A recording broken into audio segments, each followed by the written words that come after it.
Hello नमस्कार मित्रों, आज આપણે બહુ જ ઇમ્પોર્ટન્ટ ટોપિક કરવા જઈ રહ્યા છે જે ટોપિકનું નામ છે ગોસ લો, રાઈટ ને, એટલે કે ગોસનો નિયમ. ઓકે, તો ગોસનો નિયમ ભણ્યા પહેલા આપણે એક વસ્તુ વિચારીએ કે લાસ્ટ લેક્ચરમાં આપણે શાની વાત કરી હતી? ફ્લક્સ. શાની વાત કરી હતી? ફ્લક્સ.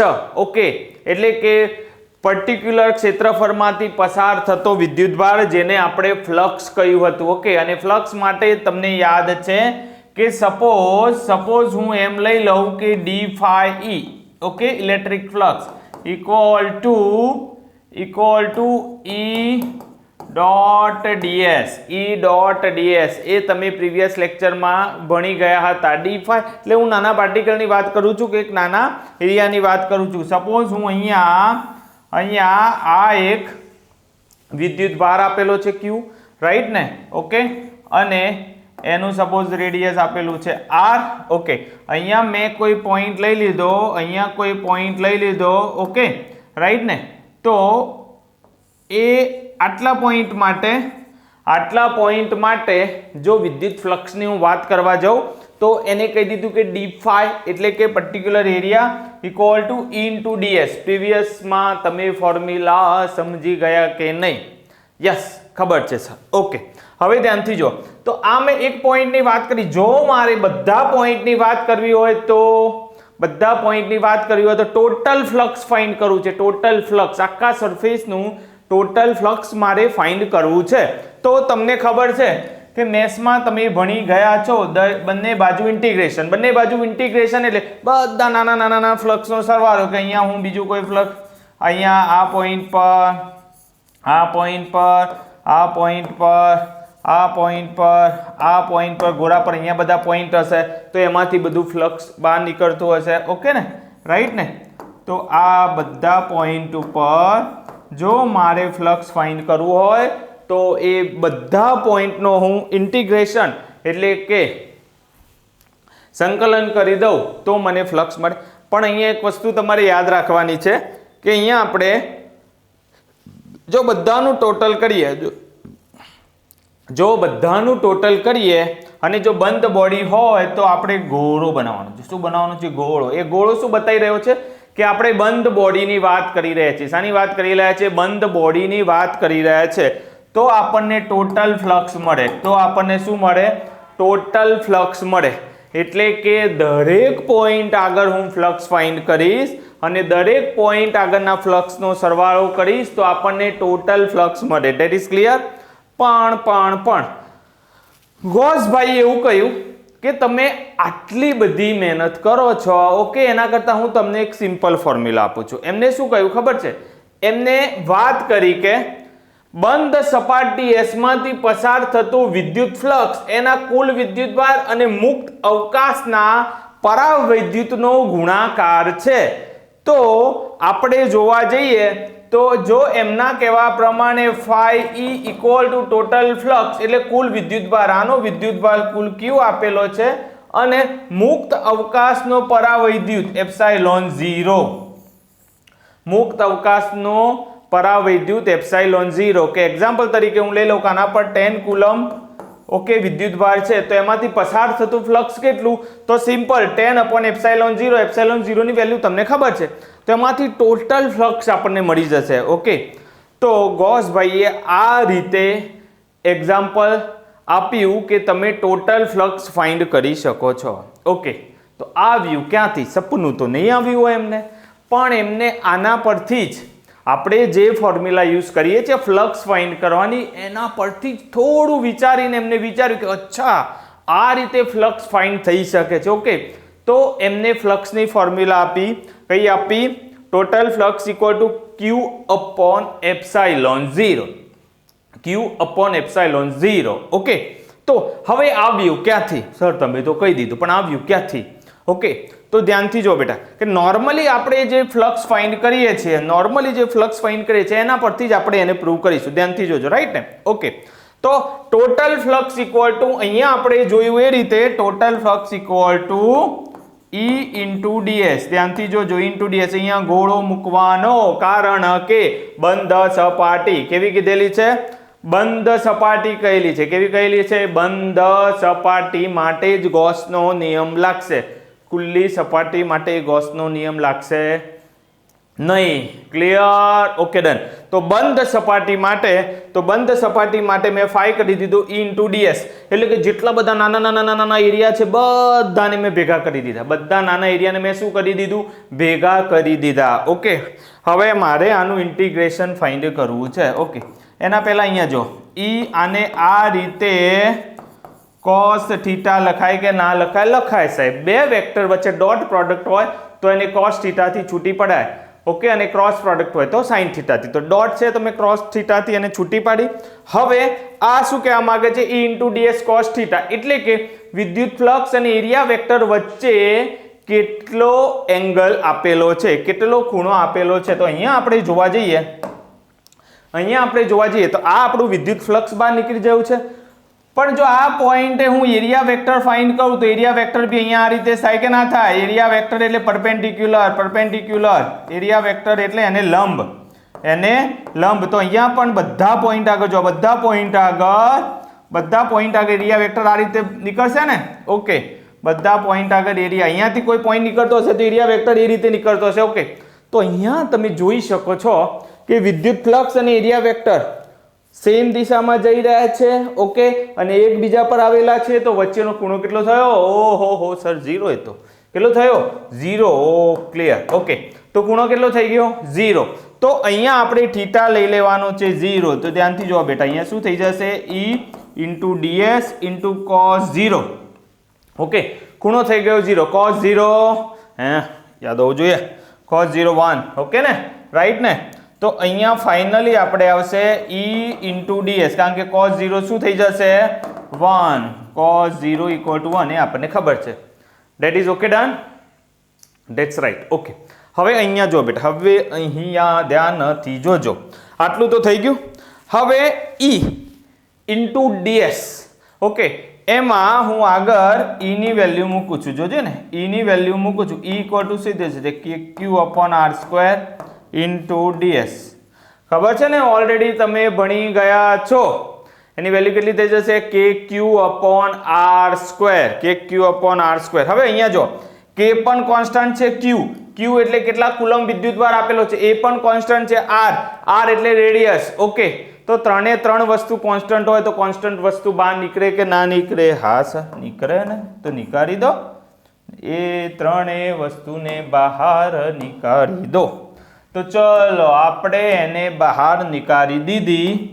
તો kq/r² બહાર નીકળી જશે તો ds. હવે જોજો બેટા, ધ્યાનથી જોજો. તો kq/r² તો મેં અહીંયા એમના એમ લખ્યો. હવે ઇન્ટિગ્રેશન ds એટલે શું છે કે નાના જેટલા તમે એરિયા લીધેલા છે બધાનો સરવાળો. એટલે કે બધા એરિયાનો સરવાળો કરવા જાઉં કે આ ટોટલ ઉપરના બધા એરિયાનો સરવાળો થઈ જશે. તો એ શું આપેલું છે આપણને? સ્પીયર આપેલું છે કે નહીં? અને સ્પીયરની એરિયાની ફોર્મ્યુલા એટલે કે સ્પીયરનું ક્ષેત્રફળ કેટલું થશે તમને ખબર છે કે નહીં? હા સર, આવડે. 10મામાં ભણી ગયેલા છો તમે, 9મામાં બી ગણી ગયા છો. શું થઈ જશે? 4πr². થઈ જાય કે ના થઈ જાય? Okay done. તો ઇન્ટિગ્રેશન ds એટલે બધાના એરિયાનો સરવાળો, એટલે શું થઈ ગયું? 4πr². હવે અહીંયા તમને k ની વેલ્યુ પણ ખબર છે. k ની વેલ્યુ તમને શું ખબર છે? કે શું થશે? 1/4πε0.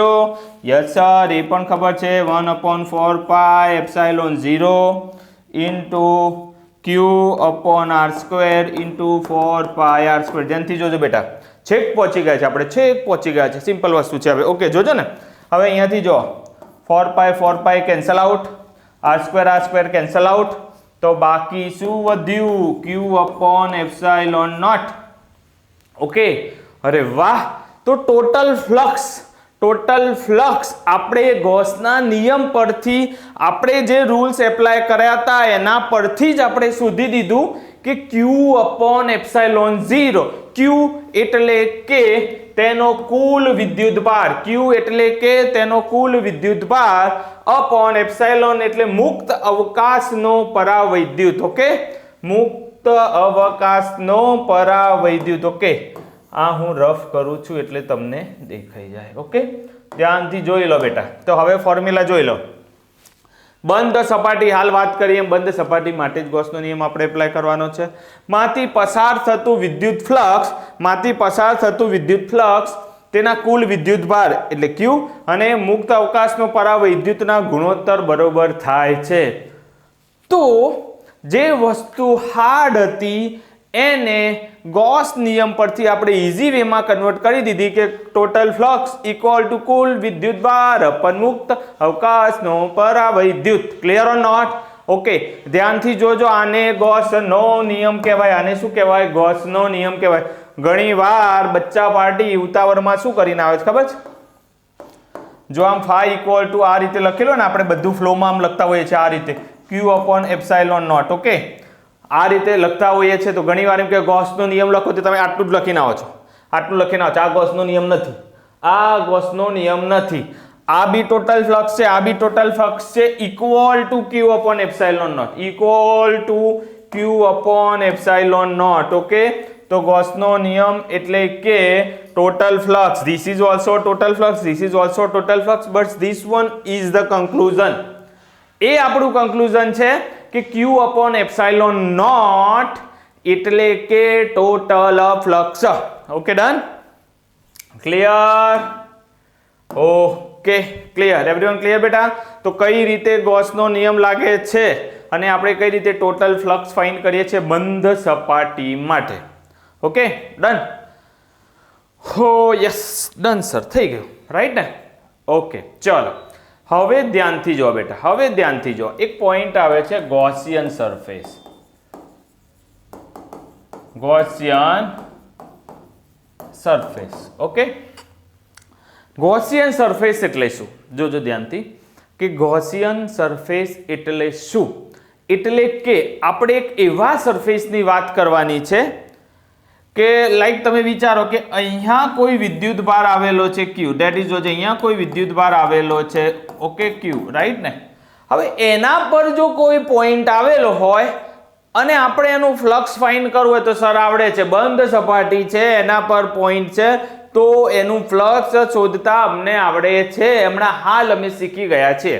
ઓકે, પણ જો બહાર કોઈ પોઈન્ટ આપેલો હોય તો, બહાર કોઈ પોઈન્ટ આપેલો હોય જેનો વિદ્યુતભાર આપણે Q0 કહી દઈએ. ઓકે, તો એ જે આપણને વિદ્યુતભાર આપેલો છે એની બહાર કોઈ ઇમેજનરી પોઈન્ટ તમે લઈ લો કે જે વિદ્યુતભાર ઉપર છે જ નહીં અને તેમાંથી પસાર થતું મારે વિદ્યુત ફ્લક્સ ફાઇન્ડ કરવું છે તો સર પોઈન્ટ ઇમેજનરી છે તો તમે સરફેસ ઇમેજનરી ના બનાવી શકો? ઓ યસ, વેરી ગુડ. તો જો પોઈન્ટ ઇમેજનરી છે તો હું આ રીતે ઇમેજનરી સરફેસ બનાવી શકું કે ના બનાવી શકું? ઓકે, જે ઇમેજનરી સરફેસ બનાવો છો એને કહેવાય છે ગોસિયન સરફેસ. શું કહેવાય છે? Gaussian surface. ઇમેજનરી સરફેસ બનાવો છો એને કહેવાય છે કે Gaussian surface. That is clear or not? Okay, done, right. હવે અહીંયા જો કે એ જે ઇમેજનરી સરફેસ આ રીતે બનાવ્યું છે, ઓય કે સર મેરા મન ડોલે મેરા તન ડોલે. શું કે? મેરા મન ડોલે મેરા તન ડોલે, અગર કરે દિલ મેરા. મારા આ રીતે ડ્રો નથી કરું, મારું મન ડોલે તન ડોલે હું આને આમ બનાવતો. લે, તારું મને ડોલાય, તારું તને ડોલાય, તારું દિલે ડોલાય. પણ જો તમે આ રીતે બનાવ્યું તો ધ્યાનથી સમજો બેટા, તમે આ રીતે બનાવ્યું છે, મારા મનથી જ બનાવવાનું છે. શું કીધેલું છે? ઇમેજનરી પોઈન્ટ છે તો ઇમેજનરી સરફેસ બનાવવાનું છે. તો મારે જે બનાવવું હોય બનાવું. તો કોઈ આ રીતે બનાવે, કોઈને એમ થાય સર મારે આ રીતે બનાવશે તો બનાય ને, ક્યાં ના પાડી. પણ અહીંયા જો ધ્યાનથી સમજો બેટા, અહીંયા પ્રોબ્લેમ શું થશે કે અહીંયા બધો પ્લસ વિદ્યુત ભાર છે એ ભાર આ રીતે નીકળશે કે નહીં નીકળે? ઓકે, જોજો ધ્યાનથી જોજો. ઓકે, હા સર નીકળે ને, લંબ નીકળે તો મને ખબર છે. ઓકે, હવે આ ઇમેજનરી સરફેસ જે બનાવ્યો છે એના પર મારે વિદ્યુતભાર ફાઇન્ડ કરવો છે, ફ્લક્સ ફાઇન્ડ કરવો છે. તો ફ્લક્સ માટેની ફોર્મ્યુલા તમને ખબર છે કે વિદ્યુત ક્ષેત્ર અને એરિયા વેક્ટર વચ્ચેનો એંગલ તમને ખબર હોવી જોઈએ. અહીંયા આ પોઈન્ટ આગળ એરિયા વેક્ટર આમ થશે, સોરી આ પોઈન્ટ આગળ એરિયા વેક્ટર આમ જશે, અહીંયા પોઈન્ટ આગળ એરિયા વેક્ટર આમ જશે.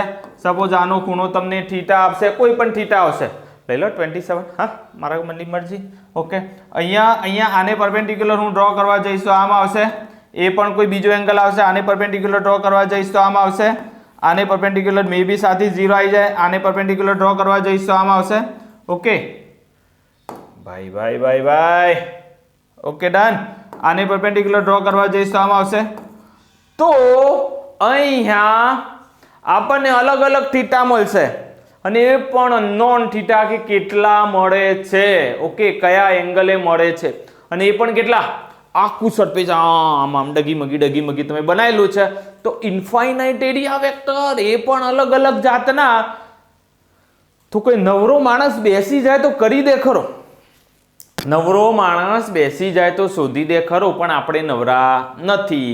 ઓકે, તમારે ઇમેજનરી સરફેસ લેવાનું કહેલું છે તે દિલને ગમે એવું લો ને ભાઈ. અહીંયા આમ હું લઈ લઉં, અહીંયા હું આ સરફેસ આ રીતે લઈ લઉં એક્ઝેક્ટ, તો આનો જે વિદ્યુતભાર આ રીતે બહાર નીકળે છે, બરોબર ને. દરેક જગ્યાએ જો આ રીતે દરેકમાંથી બહાર નીકળશે. ઓકે, જોવાના પૈસા નથી, જોજો, બરોબર ને. ઓકે. અને એના પર તમે હવે 12 સાયન્સની જો તૈયારી કરવા માંગતા હોય તો એબીસી ક્લાસીસમાં બધા સબ્જેક્ટની તૈયારી કરાવવામાં આવશે. અહીંયા તમને બધા જ વિષયોની એનિમેશન સાથે તૈયારી કરાવવામાં આવશે, ડિફિકલ્ટી સોલ્યુશન કરાવવામાં આવશે, દરેક મુદ્દાની વિસ્તૃત સમજણ આપવામાં આવશે, નીટ અને જેડબલઈ પણ કરાવવામાં આવશે. તો તમે ફટાફટ એબીસી ક્લાસીસમાં જોડાઈ જાઓ. અને કોઈક વિચારે કે સર મારે ઓફલાઈન તૈયારી કરવી છે, તો ઓફલાઈન તૈયારી માટે પણ અમારું એક સુંદર બિલ્ડિંગ તૈયાર છે. એસી ક્લાસીસ છે, સેક્ટર 24 ગાંધીનગર. તમે ત્યાં પણ આવી શકો છો. અને જો તમે ઓનલાઈન તૈયારી કરવા માંગતા હોય તો પ્લીઝ અમારી એપ્લિકેશન જલ્દીથી ડાઉનલોડ કરી દો અને આ નંબર ઉપર કોલ કરી દો. ચલો બાય, ચાલુ રહેજો, વિડિયો તો ચાલુ છે. એરિયા વેક્ટર પણ આ રીતે એની સાથે બહાર નીકળે કે ના નીકળે? અલ્યા સાહેબ, એ તો વાત સાચી. તો એરિયા વેક્ટર એ રીતે બહાર નીકળતો હોય તો વચ્ચેનો ખૂણો કેટલો થશે? 0. અરે વાહ, તો આઈજી કે આઈજી હે. પછી તમે અહીંયા મન ડોલાવો ને તન ડોલાવો તો તમે ડોલાઈ જાઓ. ઓકે, એટલે કે આપણે સરળ રહે એવું સરફેસ લેવાનું છે. ઓકે, એવો ગૌસિયન સરફેસ લેવાનો છે.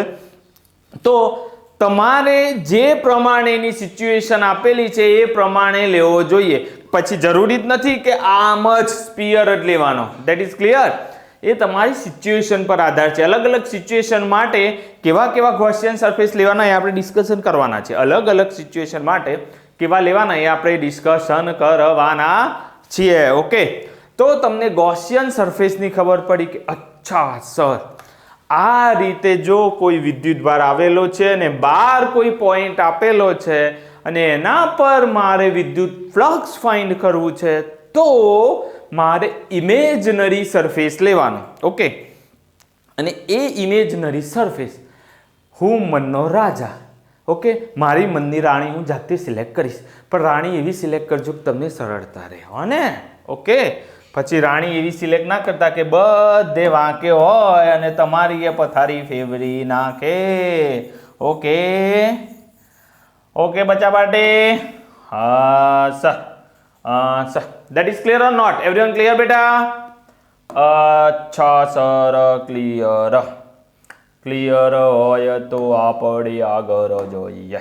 ઓકે, ચલો. અહીંયા જો બેટા, રાઈટ ને? તો આપણને ખબર પડી હવે કે મારે સરફેસ, ગૌસિયન સરફેસ કોને કહેવાય. ઓકે, હવે આપણે જોઈએ કે કુલમ્બ્સ લો.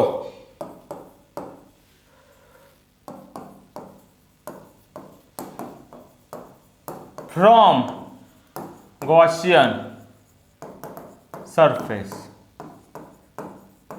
ઓકે, તો ગૌસિયન સરફેસમાંથી કુલમ્બ્સ લો આપણે ડિરાઈવ કરીએ છીએ. ધ્યાનથી જોજો ભાઈ, ધ્યાનથી જોજો. ચલો જો અહીંયા જો બેટા, કોઈ વિદ્યુત ભાર Q આપેલો છે. વિદ્યુત ભાર કેટલો આપેલો છે? Q. એનું રેડિયસ આપેલું છે r plus plus plus plus plus plus plus. થઈ ગયું બેટા? કોઈ વિદ્યુતભાર q આપેલો છે અને મારે બહારના પોઈન્ટ ઉપર વિદ્યુત ફ્લક્સ ફાઇન્ડ કરવું છે. બહાર કોઈ પોઈન્ટ આપેલો છે p, એના પર વિદ્યુત ફ્લક્સ ફાઇન્ડ કરવું છે. તો મારે બહાર કોઈ પોઈન્ટ આપેલો હોય તો હાલ સર વાત કરી કે જો એના પર તમારે વિદ્યુત ફ્લક્સ ફાઇન્ડ કરવું છે તો તમારે શું કરવું પડશે? યાદ આવ્યું ને? Gaussian surface. કેવું લઈશ? આ તમને સ્પીયર ટાઈપ છે તો ગોસિયન સરફેસ હું આ રીતે લઈ શકું કે ના લઈ શકો? લઈ શકો ને સર? અમને શું વાંધો છે? તમે ગોસિયન સરફેસ એ રીતે લઈ શકો. ઓકે, વેરી ગુડ બેટા. જો સર લઈ શકતા હોય તો તમારે લેવાનું. ઓકે, અને આ જો જે રેડિયસ છે એને હું કહી દઉં છું r. આને શું કહી દઉં છું? r. આને શું કહી દઉં છું? r. અને આના પર જો હું નાના નાના નાના નાના નાના નાના નાના બધા પોઈન્ટ લઈ લઉં તો તમને ખબર છે કે સર બધા પોઈન્ટ આગળ આપણે આ છે વિદ્યુત ફ્લક્સ દરેકમાંથી પસાર આમ તીર નીકળતા હોય ને બધા, આમ ગોરો આપેલો અને અચાનક હોલિવૂડ મૂવીમાં તમે જોતા હોય છે ને રોબોટમાં, તો તીર બધા નીકળતા છે. તો આ રીતે વિદ્યુત ક્ષેત્ર બહાર નીકળે છે અને એનો એરિયા વેક્ટર પણ એની સાથે જ કેટલો થઈ જશે? ઓકે સર, ખબર પડી ગઈ. એરિયા વેક્ટર પણ કેટલો થઈ જશે? 0. ઓકે, હવે આ કેસમાં મારે ફાઇન્ડ કરવું છે વિદ્યુત flux using Gauss law, Coulomb's law find કરીએ છીએ આપણે. તો ટોટલ વિદ્યુત flux equal to q upon epsilon naught. Okay sir, Gauss law તો અમને યાદ છે. ગોસ લો પરથી આપણે ફાઇન્ડ કરવાનો છે કુલમ્બ્સ લો. તો ધ્યાનથી જો, તો અહીંયા phi e ની જગ્યાએ હું શું લખી શકું? અહીંયા એક ગોળાની વાત કરેલી છે, બંધ e ઇન્ટુ ds. આવડે છે સર? આવડે ને? આવડે. તો હમણાં જ કરી લીધું. આવડે જ. Okay, very good. તો આની જગ્યાએ શું થઈ જશે બેટા? e into ds cos theta q upon epsilon naught. અરે વાહ સર, આ તો અમને આવડે જ. તો પેડા વેચો. શું વેચવાનું? પેડા વેચો. થીટા કેટલો થઈ જશે? Theta 0, theta 0, theta 0, cos theta 0, cos 0 1, theta 0, cos 0 1. તો અહીંયા cos 0 1 થઈ જશે. તો અહીંયા આવી જશે into ds equal to q upon epsilon 0. હે બોલો શું કેવું? q upon epsilon 0. Okay, right. હવે અહીંયા તમને ખબર છે કે સપોઝ હું ઈને અહીંયા બહાર નીકાળી લઉં તો ds equal to q upon epsilon naught થાય કે ના થાય? થઈ જાય ને બેટા? હા સર, થઈ જાય. તો જોઈ રહો અહીંયા. જો બેટા, હવે જે E આપેલો છે તો E આપણને ખબર છે કે નહીં? અહીંયા ઇક્વલ ટુ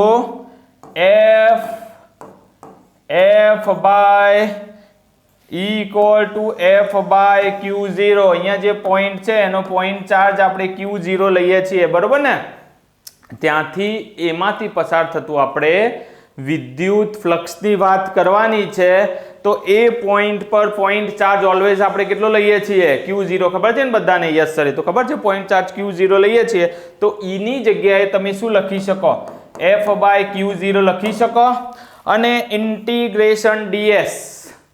એટલે ધ્યાનથી સાંભળજો બેટા કે આપણે વિદ્યુત ફ્લક્સ જે ફાઇન્ડ કરીએ છીએ એ બહારના પોઈન્ટ પર કરીએ છીએ અને બહારના પોઈન્ટ ઉપર જે સરફેસ ગોસિયન સરફેસ આપણે જે લગાવેલું છે, આપણે ds આનું ફાઇન્ડ કરવાનું છે. આનું. તો આખાનું ગોસિયન સરફેસ બધાને હું ભેગા કરીશ અને બધાનો એરિયા શોધીશ. તો શું થઈ જશે? ગોળાનો એરિયા. પણ ગોળાની ત્રિજ્યા કઈ થશે? બહાર માટે r થશે. કઈ થશે? r. તો 4 પાઈ r સ્ક્વેર થશે કે નહીં થઈ જાય? હા સર, થઈ જશે. તો q अपॉन एप्सिलॉन 0 થઈ જાય કે ના થઈ જાય? થઈ જાય ને? ओके. अब चमक रहा है कुछ कि नहीं चमक रहा? यस सर, थोड़ा बहुत तो कुछ चमक रहा है. क्या चमक रहा है? थोड़ा बहुत तो चमक रहा है, इसको चेंज कर दो। ये इस साइड पे चला जाएगा, Q0 अपॉन एप्सिलॉन नॉट, और ये 1/4πr²। अच्छा, क्लियर और नॉट? अब क्या होगा देखो, आनी जगह શું થઈ જશે? 4πε0 અને आनी जगह Q0 अपॉन r²। और इस की वैल्यू तो आपको पता है कि Q0 upon r², that is your F। चलो, क्लियर और नॉट? થઈ ગઈ બેટા? આની જગ્યાએ તો કે તમને ખબર છે Q0 अपॉन r², તો તમને હવે ખબર પડી કે Coulomb's law, force equal to K Q0 upon r²। તો ગોસિયન સરફેસ, ગોસ લો નો ઉપયોગ કરીને આપણે શું ફાઇન્ડ કર્યું? કુલમ્બ્સ લો। શું ફાઇન્ડ કરેલો છે? કુલમ્બ્સ લો। પૂછાઈ શકે છે એક્ઝામમાં 1 या 2 માર્ક્સમાં। તો જોઈ લો બેટા કે ગોસિયન સરફેસનો યુઝ કરવાનો છે અને એનો યુઝ કરીને આપણે ફાઇન્ડ કરવાનો છે કુલમ્બ્સ લો। શું ફાઇન્ડ કરવાનો છે? Coulomb's law. Okay, done? Lock किया जाए?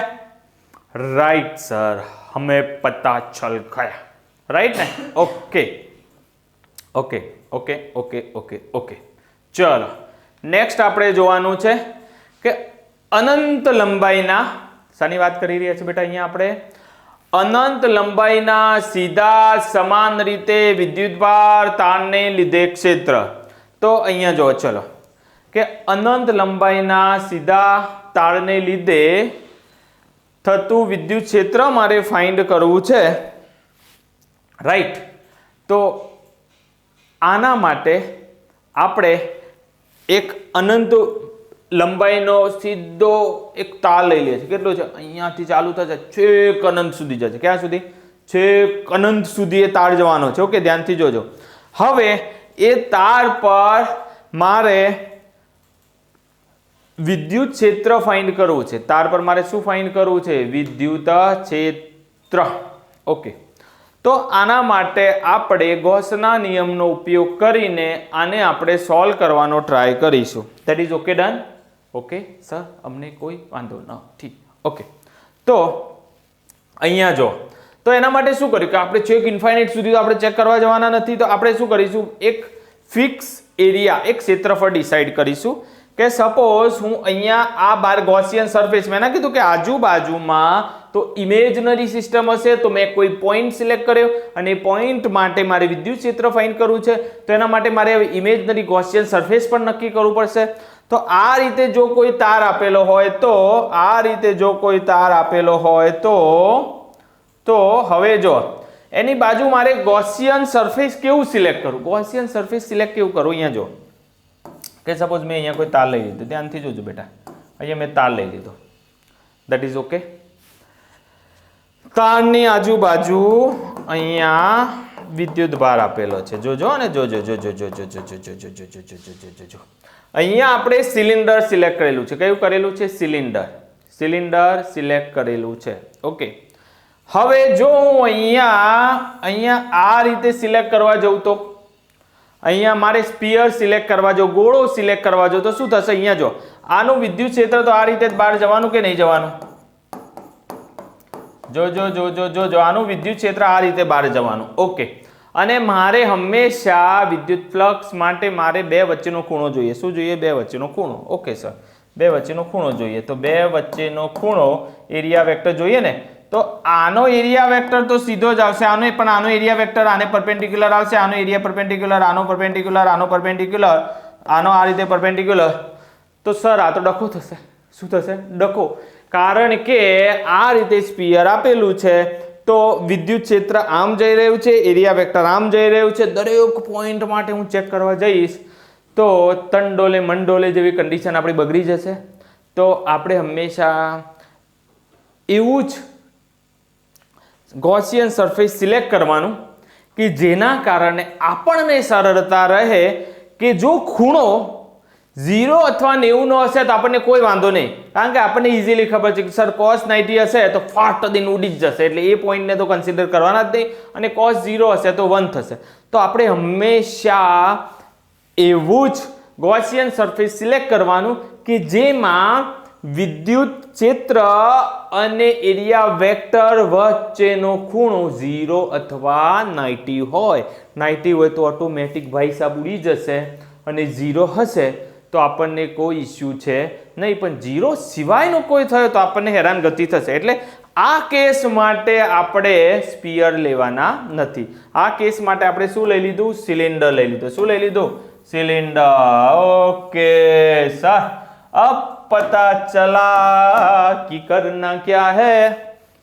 वेरी गुड बेटा, वेरी गुड, पता चल गया है तो बहुत अच्छा है. तो હવે અહીંયા જો બેટા, મેં આ એક સ્ફિયર લઈ લીધું, મેં આ એક સિલિન્ડર લઈ લીધું. ઓકે, હવે જો હું સિલિન્ડર લઈ લઉં છું તો ધ્યાનથી જોજો, આ મારો તાર છે, તારમાંથી આમ ઇન્ફાઇનાઇટ તાર છે એટલે એનું વિદ્યુત ક્ષેત્ર ક્યાં જશે? ચારે બાજુ આમ આમ આમ આમ આમ. તાર એટલે વન ટાઈપ ઓફ સિલિન્ડર થશે, ધ્યાનથી જોજો, તાર એટલે સિલિન્ડર જ થશે. ઓકે ને? તો એ સિલિન્ડર હશે એમાંથી વિદ્યુત ક્ષેત્ર આ રીતે આ રીતે આ રીતે આ રીતે આ રીતે આ રીતે આ રીતે લંબ બધી સાઈડથી બહાર નીકળશે. ઓકે, અને એના પર જો હું ગૌસિયન સરફેસ લઈ લઉં છું કે જેનો આકાર પણ સિલિન્ડર છે, પણ ગૌસિયન સરફેસના અહીંયા હું 3 ભાગ પાડી દઉં છું. ઉપરના ભાગમાંથી પસાર થતો બધાનો એરિયા વેક્ટર આ રીતનો હશે. ઓકે, અહીંયાથી જેટલા બી પસાર થશે એનો એરિયા વેક્ટર આ રીતનો હશે, અને નીચેથી જેટલા પસાર થશે એનો એરિયા વેક્ટર આ રીતનો હશે. ધ્યાનથી જો બેટા, ધ્યાનથી જો. દેખો દેખો દેખો દેખો, જાદુગર આયા રે, દેખો દેખો દેખો. અહીંયા જોજો બેટા, અહીંયા જોજો જોજો જોજો જોજો જોજો જો. મેં આ રીતે લઈ લીધું કે ના લઈ લીધો? યસ સર, તમે તો લઈ લીધો, અમને મજા આવી ગઈ. ઓકે, હવે અહીંયા આપણે શું કરીશું કે આના 3 ભાગ પડે છે. કોઈ પણ સિલિન્ડર હોય, ઓકે, નળાકાર, એના આપણે ખોલીએ, ઓપન કે 3 ભાગ થાય. એક ઉપરનો ભાગ, ઉપરનું સર્કલ, નીચેનું સર્કલ, બાજુનો કર્વ એરિયા. તો જે ઉપરનું સર્કલ હશે, ઓકે, એક બાજુનો આ રીતનો હશે અને એક નીચેનો, આ 3, એક આ સર્કલ, એક આ ઉપરનું સર્કલ અને બાજુનો curve surface area. That is clear or not? બોલો બોલો બોલો. Yes sir. તો હું શું કરીશ, આની અહીંયા અહીંયા અહીંયા આ જે સરફેસ છે, કર્વ સરફેસ, ઓકે, એના જેટલા બી બધા પોઈન્ટ છે એમાંથી હું એકને કન્સિડર કરી લઈશ. આને કહી દઈશ DS1. ઓકે, S1 એટલે આખું સરફેસ, DS1 એ નાનો એક ભાગ. ઓકે, આના ઉપર જેટલા બી હશે એને હું કહી દઈશ DS2, નાનો ભાગ. ઓકે, આની નીચે જેટલા હશે એને કહી દઈશ DS3. આ નીચેના એરિયા વેક્ટર બધા એ રીતના થશે, એરિયા વેક્ટર એ રીતનું થશે. કર્વ સરફેસ એક ભાગ, ઉપરનો સિલિન્ડર બીજો ભાગ, નીચેનું ઉપરનું વર્તુળ એક ભાગ, નીચેનું વર્તુળ ત્રીજો ભાગ. 1 2 3. ઉપરનાનો એરિયા વેક્ટર ઉપર, નીચેનાનો એરિયા વેક્ટર નીચે, અને કર્વ સરફેસના એરિયા વેક્ટર જે રીતે તમારું તીર નીકળે છે એ રીતે આમ ગોળ સરફેસ છે, દરેક પોઈન્ટ આગળ થાય કે ના થાય? અહીંયા આ જે સિલિન્ડર છે તો અહીંયાથી જાય, અહીંયાથી જાય, અહીંયાથી જાય, અહીંયાથી જાય, અહીંયાથી જાય, દરેકમાંથી એરિયા વેક્ટર એ રીતે જશે. ઓકે, અને એની વચ્ચે તમને આપેલું છે ઇન્ફાઇનાઇટ વાયર. શું આપેલું છે? Infinite wire.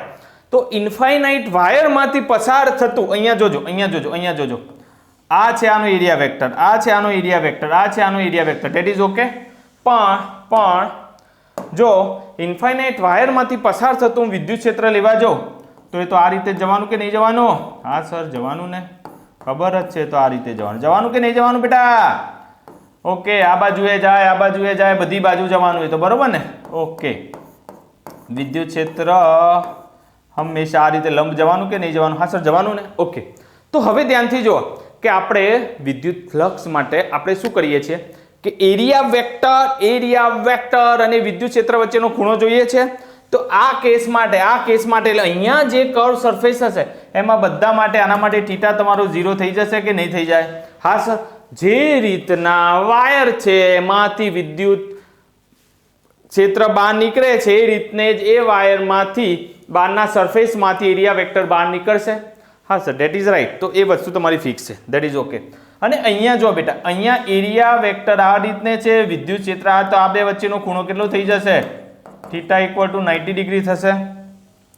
S3 માટે પણ એરિયા વેક્ટર આ રીતે, વિદ્યુત ક્ષેત્ર આ બાજુ, તો બંને વચ્ચેનો ખૂણો થીટા ઇક્વલ ટુ 90 ડિગ્રી. તો ત્રણ ભાગ પડી ગયા. એકનો થશે 0 0 0, પેલાના 90, પેલાના 90. સમજજો, ધ્યાનથી સમજજો બેટા ફિગરને. That is clear or not? Clear or not? Okay sir, હવે ખબર પડી. ઓકે, હવે અહીંયા જો બેટા કે આ જે આપણે ગોસિયન સરફેસ આપણે જે સિલેક્ટ કરેલું છે, જે ગોસિયન સરફેસ સિલેક્ટ કરેલું છે એની ફિક્સ લેન્થ આપણે લઈ લીધી છે લેમ્બડા. કેટલી લઈ લીધી છે? Lambda, sorry I. Any fix length લઈ લીધી છે એલ લેન્થ લઈ લીધી છે. એલ લઈ લીધી છે એની લેન્થ, એલ લઈ લીધી છે એની length. That is clear or not? અને આર છે એનું રેડિયસ, આર છે એનું રેડિયસ, એલ છે એની length. That is okay or not? Okay sir, okay sir, okay. હવે અહીંયા જો કે આ જે ગોસિયન સરફેસ આપણે લીધું, એના પર્ટિક્યુલર ભાગ માટે સપોઝ હું પર્ટિક્યુલર ભાગ લઈ લઉં છું લેમ્બડા, કોઈ એક ફિક્સ ભાગ લઈ લીધો, કે કારણ કે આ તો ઇન્ફાઇનાઇટ છે. ઓકે, તો એના માટે મેં ફિક્સ કર્યું કે સર આ તો બહુ મોટું છે ને. ઓકે, તો એક મેં ફિક્સ કર્યું કે સર હું આટલાની જ વાત કરવા માંગુ છું, આ ઇન્ફાઇનાઇટ સુધી તો ઓકે ઠીક છે. તો એના માટે પર્ટિક્યુલર લેમ્બડા લઈ લીધો તમે, કે ટોટલ વિદ્યુતભાર Q અપોન એની લઈ લીધી length n. Okay, Q upon L. Okay, lambda equal to Q upon L. એક પર્ટિક્યુલર ક્ષેત્રફળ માટેના વિદ્યુતભારની હું વાત કરું છું. પર્ટિક્યુલર ક્ષેત્રફળ કે આટલા માટેનું જ આપણે ચેક કરીએ છીએ. ઓકે, તો આપણે હવે જો ઇન્ફાઇનાઇટ રીતે વિદ્યુતભારિત તારને લીધે વિદ્યુત ક્ષેત્ર ચેક કરવું છે, તો આપણે શરૂઆત કરીશું કે પહેલા આપણે ગોસિયન લો આપણો શું કહે છે કે phi e. ગોસિયન લો આપણો શું કહે છે કે phi e. That is okay. તો phi e ઇક્વલ ટુ શું થઈ જશે બેટા? Q upon epsilon naught. That is clear or not? Q upon epsilon naught. That is clear. હા સર, અમને ખબર છે. ઓકે, હવે અહીંયા જો આ જે phi e છે, ઓકે, phi e એટલે ફ્લક્સ. Okay, flux. ઓકે, હવે આ જે ફ્લક્સની આપણે વાત કરીએ છીએ, હવે આ ફ્લક્સને આપણે નોર્મલી આપણે લખી સર ગોળો ક્લોઝ બનાવવાનો છે, E into ds કરવાનું છે, equal to Q upon epsilon naught. Okay sir, पता है, इतना तो हमें पता है. ओके, રાઈટ ને? હવે ધ્યાનથી જોજો બેટા કે આ જે E into ds છે, ઓકે, એને આપણે ત્રણ ભાગમાં ડિવાઈડ કર્યું. કેટલા ભાગમાં ડિવાઈડ કરેલું છે? ત્રણ ભાગમાં ડિવાઈડ કરેલું છે, કે એક ઉપરનો ભાગ, એક નીચેનો ભાગ અને સાઈડનો ભાગ. તો હું આને આ રીતે લઈ શકું, into ds1 E into ds2 E into ds3 equal to Q upon epsilon naught. Okay sir, what it ખબર છે? ઓકે, ત્રણ ભાગમાં પર ડિવાઈડ કરી દીધું. હવે વચ્ચેનો ખૂણો બી લેવાનો છે. જો ઇન્ટુ ds1 cos θ થઈ જશે. બે વેક્ટરને છૂટા કરો, વચ્ચે ડોટ પ્રોડક્ટ હોય તો ઇન્ટુ ds2 cos θ થઈ જશે, ઇન્ટુ ds3 cos θ થઈ જશે, equal to Q upon epsilon naught. That is done or not? Right? Okay, lock કિયા જાય. હવે અહીંયા જોજો બેટા, હવે અહીંયા જોજો કે આ જે છે ds1 ds2 અને ds3, ધ્યાનથી જોજો, ds1 ds2 અને ds3, ds1 ds2 અને ds3. તો આપણે જોયેલું છે કે અહીંયા ds2 માટે ખૂણો કેટલો થઈ જશે? 90. ds2 માટે ખૂણો થઈ જશે 90. અહીંયા θ ઇક્વલ ટુ 90 ડિગ્રી થઈ જશે. તો cos 90 તમારું શું થઈ જશે? cos 90 0. તો આખું ટર્મ નીકળી જાય કે ના નીકળી જાય? અને ds3 માટે બી જો, ds3 માટે બી અહીંયા બી θ ઇક્વલ ટુ કેટલું થઈ જશે? 90 ડિગ્રી. તો cos 90 શું થઈ જશે? 0. તો આખું ઉડી જશે.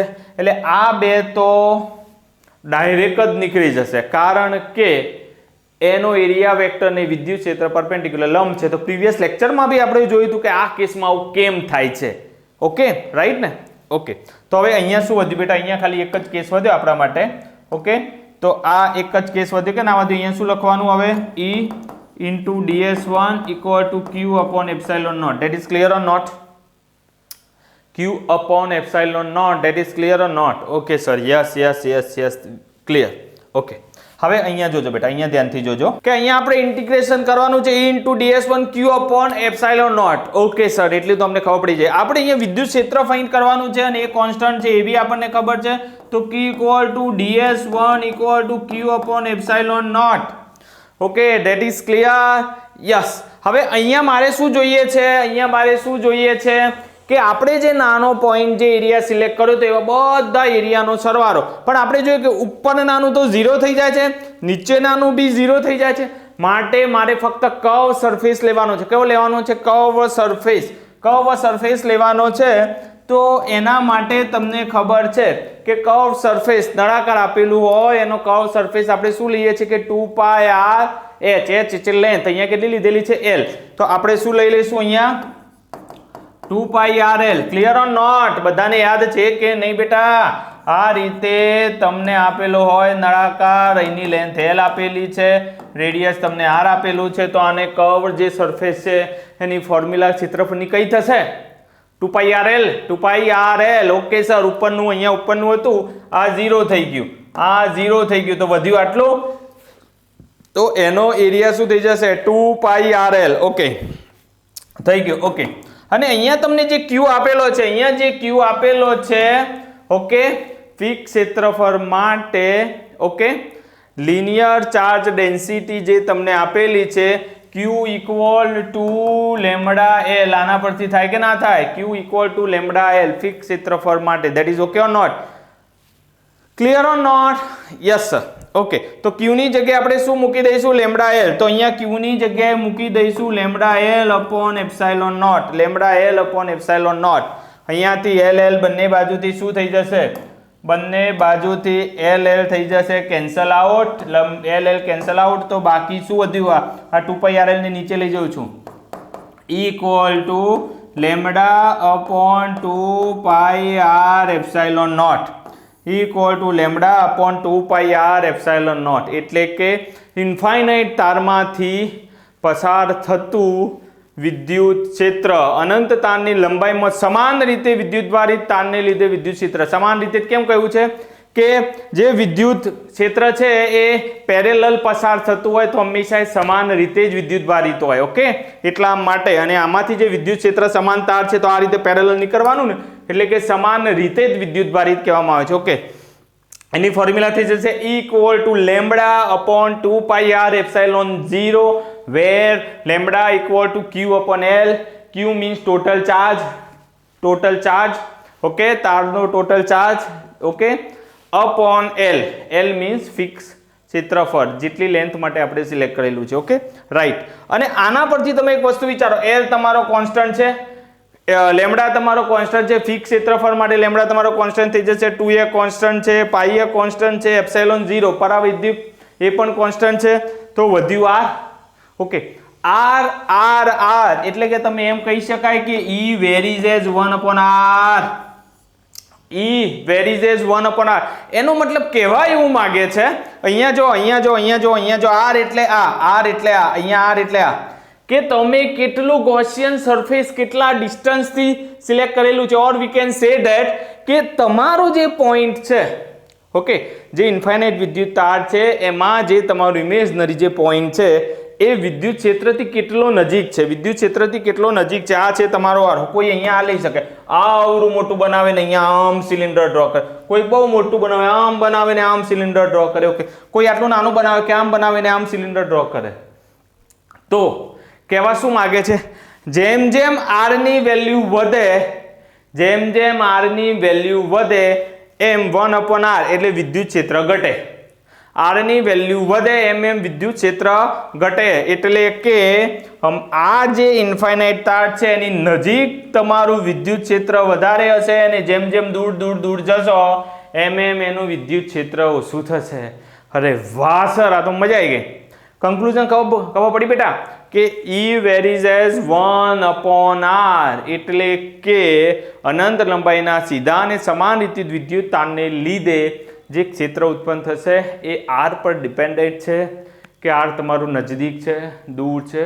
નજદીક હશે તો વધારે હશે, દૂર હશે તો ઓછું હશે. ક્લિયર? લॉक किया जाए. Wow, that's a good point. Okay, मजा आई बेटा बधाने? ओके, તો અહીંયા આપણે આ લેક્ચર આટલે સુધી રાખીએ છીએ. That is done. નેક્સ્ટ લેક્ચરમાં આપણે શું કરવાના છીએ, જોજો ધ્યાનથી જ. આ રીતે જ આપણે સમાન રીતે ક્ષેત્રફળ વડે આપણે જોવાના છીએ, પછી સમાન રીતે વિદ્યુતભારિત ગોળાકાર કવચને લીધે જોવાના છીએ. ઓકે, રાઈટ ને. અને તમારી ચેપ્ટરમાં આવતી બધી જ ઇમ્પોર્ટન્ટ ફોર્મ્યુલાઓ, ઓકે, કે જેનાથી આપણે એક્ઝામ્પલ બધા સોલ્વ કરવાના છીએ, એ પણ નેક્સ્ટ લેક્ચરમાં આપણે કરવાના છીએ. ઓકે, તો નેક્સ્ટ લેક્ચર બધાએ ધ્યાનથી જોવાનું છે. Clear? All the best. Very good. ચાલો બેટા, બાય.